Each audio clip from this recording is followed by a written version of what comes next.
Before this whole mask fashion fad is over, I just had to try one more. This one reminds me of a video game aid that was popular about 25 years ago.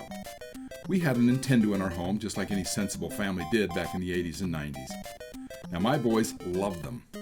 But at the same time, I was also a very involved Boy Scout leader. Now, my sons talked me into getting them a Game Genie, which would give them unlimited lives or super strength or some distinct advantage. I watched how quickly it lost its glimmer. They discarded it within a few days. The Game Genie eliminated the challenge. It removed the risk. It weakened the pride of winning. With no sense of true accomplishment, the video games became no fun. I took the Game Genie with me to a scout activity and asked how many of my Boy Scouts had the Game Genie and how they liked it. They had all tried it. They had all discarded it. None of my scouts yearned for diluted success. So now, fast forward 25 years, during one of my personal indulgences, I was watching the top plays for each of the 2020 NFL teams. Masterful play after masterful play. They exhibited the finest athleticism from players executing perfect plays, even amidst unpredictable defensive or offensive lineups. Now, these plays were executed amazingly, with absolutely zero regard to the color of the player's skin. Now, black and white players adorned in every color of uniform united to amaze me. I asked myself, well, why can't we all unite like this off the field? Now, that very night, I was reading from Shelby Steele's masterful book, White Guilt, where he answered my actual question. Here are 2 paragraphs, in his own words, that for me dispel the need so many of us have to coddle a whole race of people or a whole segment of our society. This is what he said.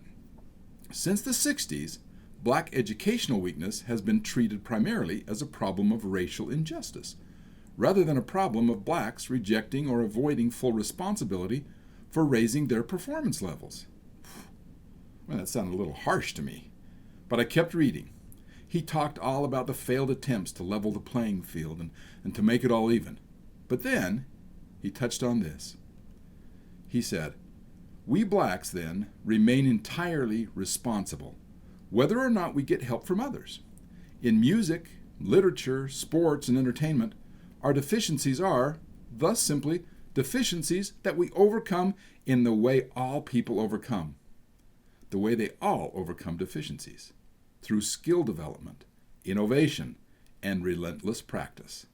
The fact is, we are good at sports and music because we subject ourselves to unforgiving standards of excellence and then work ferociously to meet those standards. We're all on this earth to become the best we can. Every single one of us has been created with a divine nature to become what God intended for us to become. Now, just as we are not all expected to perform athletically on the same football field, there are various fields where we are expected to perform. By lowering the standards of excellence on any of those fields because of race or some other arbitrary grouping is like telling one scout troop, hey, here's a Game Genie so you can earn the merit badges in your Eagle Scout award without working very hard. The achievement is then cheapened. Now, I consider it an insult to the group you're pretending to help. I consider it an insult to those who, like the NFL players, perfect their athletic skills, or entertainers or musicians who must excel. Too many individuals from too many walks of life, from too many disadvantaged groups, from too many minorities have and do achieve excellence. So I'm just not buying the premise that we have to lower expectations. If there's anything to be outraged about, it's telling people less is expected of them. Shame on us. We certainly will not all play on the same fields. Due to our passions, capability, and appropriateness, we may pursue our own interests. But the fields we choose should have high standards of excellence that we can strive for.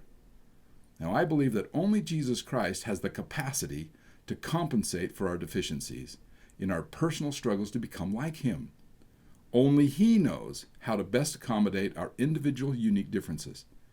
And that is why I'm content that one day my deficiencies may become strengths.